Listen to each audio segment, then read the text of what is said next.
And chemical property में क्या होता है, इसमें study of degradation of drug मतलब कैसे डिग्रेड होती है उसकी स्टडी करते हैं। जैसे कि कुछ मतलब केमिकली होते हैं, हाइड्रोलिसिस होगी तो मोस्ट कॉमन फैक्टर है एक। इसमें क्या होता है, मॉइस्चर कंटेंट कर लेती है ड्रग एंड वाटर, जैसे वाटर कंटेंट कर लिया तो उससे क्या होती है, ये हाइड्रो ब्रेक डाउन हो जाती है, इसका सब्सटेंस जो भी होते हैं ब्रेक डाउन होने लगते हैं धीमे धीमे। एंड मोस्टली ड्रग क्या होती है, फंक्शन को ईस्टर होगी एमाइड के साथ जुड़ी हो। एंड जो लैक्टोम्स होते हैं मीन साइक्लिक एमाइड जो होते हैं वो हाइड्रोलिसिस कॉज करते हैं, ऐसे मतलब कंपाउंड्स होते हैं जल्दी से हाइड्रोलिसिस कॉज कर लेते हैं। And hydrolysis of Easter means ये रिएक्शन दिया गया है, इसका ये रिएक्शंस है। एंड हाइड्रोलिसिस ऑफ एमाइड इसका ये रिएक्शंस है। एंड इसमें एग्जांपल जो है बारबिटूरेट ऐड किया गया है। एंड प्रिवेंशन बचा कह सकते हो, इसे बचा कह सकते हो। Make distance from moisture, moisture से आपको डिस्टेंस बनाए रखना है, ऑब्वियस चीज़ है। और आपको स्टोरेज अच्छी रखनी है, ड्राई प्लेस में रखना है उसे। बफर्स भी यूज़ कर सकते हो। एंड कैफीन, अगर कैफीन मतलब ये यूज़ कर सकते हो आप प्रोकेन और बेंजोकेन को बचाने के लिए। एंड केमिकल स्ट्रक्चर को मॉडिफाई कर सकते हो जिससे वो उसे एडवर्स कंडीशन को झेल सके। एंड ऑक्सीडेशन एंड रिडक्शन दो और मतलब ये भी कॉज करते हैं, डिग्रेड करते हैं ड्रग को। तो ऑक्सीडेशन पता ही है, addition of oxygen and removal of hydrogen and loss of electron होने लगती हैं इसमें। और ये जो oxygen occurs due to oxygen, heavy metals और लाइट से ये सब अफेक्ट करता है। एंड रिडक्शन क्या होता है, इसमें addition of hydrogen and removal oxygen and gain of electron होता है। And rancidity of oils means जो आपने जैसे कोई एडिबल प्रोडक्ट है काफ़ी दिन रखा रहता है आपका एडिबल प्रोडक्ट, एंड उसमें क्या होते हैं कि मॉइस्चर कॉज करने लगता है एंड ऑयल एक कंटेन कर लेता है धीमे धीमे करके, तो वो क्या होता है ऑक्सीडेशन होने लगता है उसका, उसे ऑक्सीडेशन कहते हो। ये रिएक्शंस है।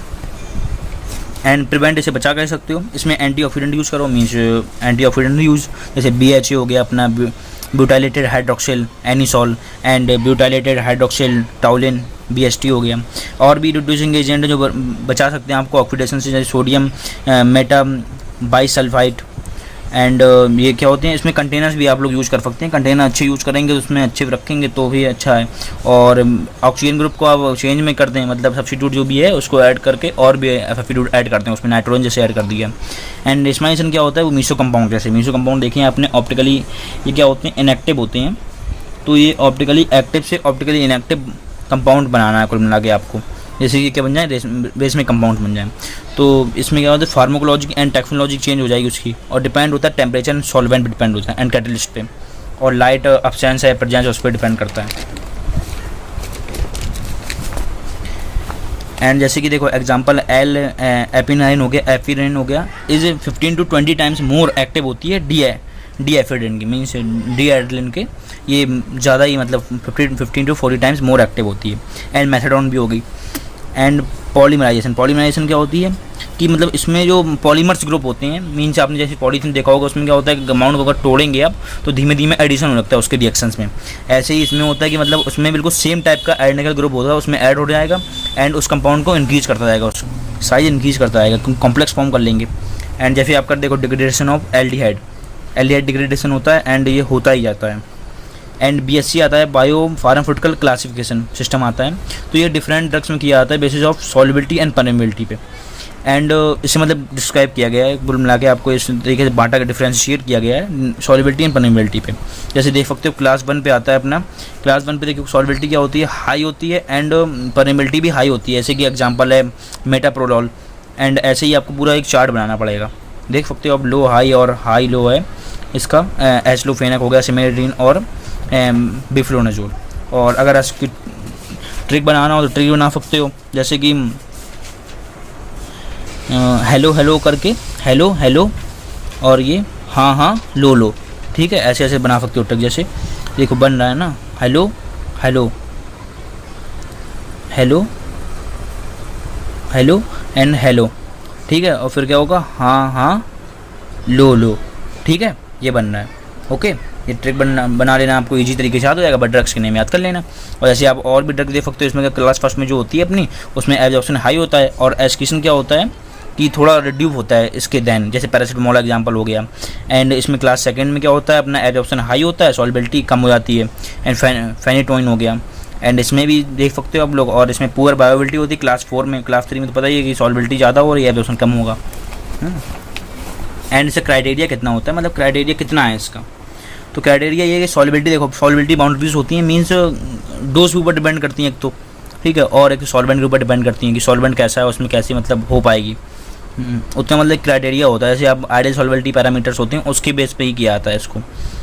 एंड ड्रग क्या होती है, हाईली सॉल्युबल होती है when highest dose strength is soluble in 250, मतलब 250 मतलब बनाया गया स्टैंडर्ड टाइप का, उसमें हम लोग डोज को डिजोल्व करते हैं, देखते हैं कितनी डिजोल्व हो रही है, उसके हिसाब से हम लोग क्राइटेरिया देख लेते हैं सॉल्युबिलिटी का उस ड्रग की, ठीक है। और जैसे पीएच रेंज हो गया उसका 1 to 7.5 तक रहनी चाहिए, इससे ज़्यादा नहीं होनी चाहिए, नहीं तो ड्रग बेकार है। And drug is highly permeable, मतलब सॉल्युबिलिटी बेकार है उसकी। एंड ड्रग क्या होता है, हाईली परमेबल होती है, एब्जॉर्प्शन इज 90% और मोर, अगर हो तो अच्छा है, परमेबल उसकी परमेबिलिटी अच्छी है। एंड सिग्निफिकेंस देखते हैं, ये क्या होता है, useful in formulation dose form, dose form में क्या होता है, यूजफुल होती है फार्मुलेशन में। एंड क्वालिटी कंट्रोल मतलब QC के बेस पे डेवलप किया जाता है, क्वालिटी मतलब बढ़िया होनी चाहिए प्रोडक्ट की। And stimulate food effect, stimulate food effect देखेंगे, मतलब कोई फूड इफेक्ट तो अफेक्ट नहीं कर रहा बायोबिलिटी में उसकी। And use to study IVIVC means in vitro and in vivo. In vitro means outside the body, मतलब टिश्यू एक निकाल के, किसी भी उसका टिश्यू निकाल के उसमें इंजेक्ट कराते हैं कोई भी दवाई तो उसमें उसका देखते हैं इफेक्ट क्या हो रहा है। और इनसाइड द बॉडी भी देख लेते हैं कि मतलब उसकी बायोबिलिटी कैसी है, इसमें चेक कर सकते हो अपना सॉल्वेशन कैसा है उसका। एंड स्टेबिलिटी ऑफ एनालिसिस, बहुत सारे फैक्टर अफेक्ट करते हैं इसको। इसमें क्या होता है, मतलब इसकी स्टेबिलिटी कुल मिलाकर डाउन हो जाती है। एंड फैक्टर कौन कौन से फैक्टर, टेम्परेचर हो गया, ह्यूमिडिटी, लाइट, जो कि आप पढ़ते आ रहे हैं फैक्टर्स मोस्टली यही कॉमन होते हैं।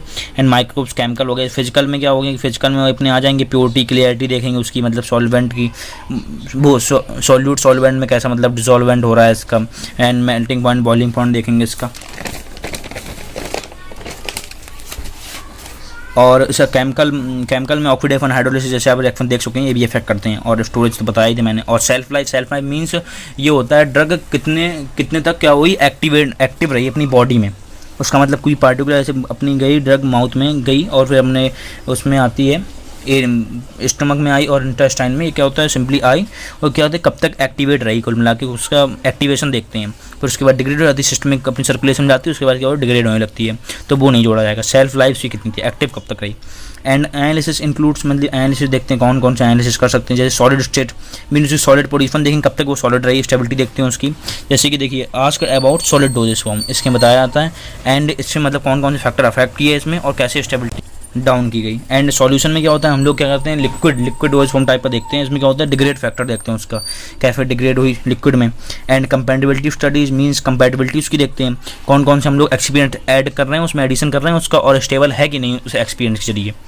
एंड प्री फॉर्मुलेशन मीन्स हम लोग फॉर्मुलेशन बनाने से पहले उसकी स्टडी करेंगे, प्री फॉर्मुलेशन स्टडी करते हैं डोज फॉर्म की। Before development dose form we study about the pre formulation, okay. And mostly use solid dose form लोग यूज़ करते हैं, जो कि स्टेबल भी होती है मोस्टली और हाई सेफ्टी उसमें होती है, एंड देन लो कॉस्ट होता है।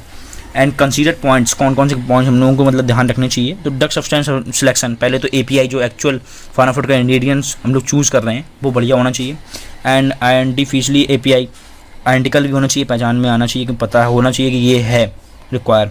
एंड सिलेक्शन अदर फॉर्मुलेशन, अब कंपोनेंट्स करेंगे उसको सिलेक्टेड रखेंगे। एंड मैन्युफैक्चरिंग प्रोसेस वो बढ़िया सही होनी चाहिए, कोई भी मतलब उसमें एरर ना हो।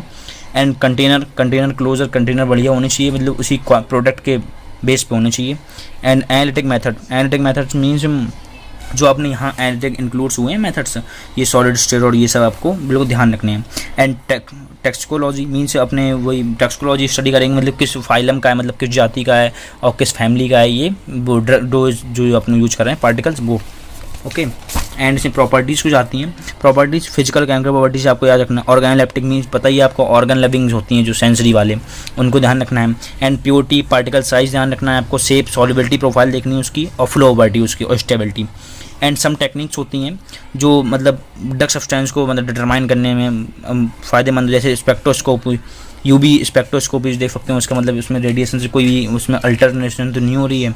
एंड एक्स रेज भी मतलब उसमें अप्लाई कर सकते हैं। And microscopy particle size check कर सकते हैं, शेप उसका और थिकनेस। एंड क्रोमेटोग्राफी होती है, मीन्स आपने जैसे क्रोमेटोग्राफी पढ़ा भी होगा ऑर्गेनिक केमिस्ट्री में, तो ऐसे ही इसमें भी होता है कि इसमें थिन लेयर क्रोमेटोग्राफी होती है। मीन्स हम लोग क्या करते हैं, एक पार्टिकल्स लेते हैं खूब सारे एक जार में और उसमें थिन लेयर एक अप्लाई कर देते हैं, फिर उसको उल्टा करते देखते हैं कि मतलब कितने पार्टिकल्स आ रहे हैं बाहर उस लेयर से, थिन लेयर से, तो वो इसमें पार्टिकल साइज डिटरमाइन हो जाएगा। ऐसी गैस क्रोमेटोग्राफी होती है, गैसीय मेथड होता है। And high pressure liquid HPLC high pressure liquid, ये मतलब क्रोमेटोग्राफी होती है एंड यूज़ करते हैं ऑप्टिकल एनालिटिक डाटा के लिए। तो आई होप गाइस वीडियो आपको अच्छी लगी होगी, तो मिलते हैं किसी ऐसी इंटरेस्टिंग वीडियो के साथ। Bye bye.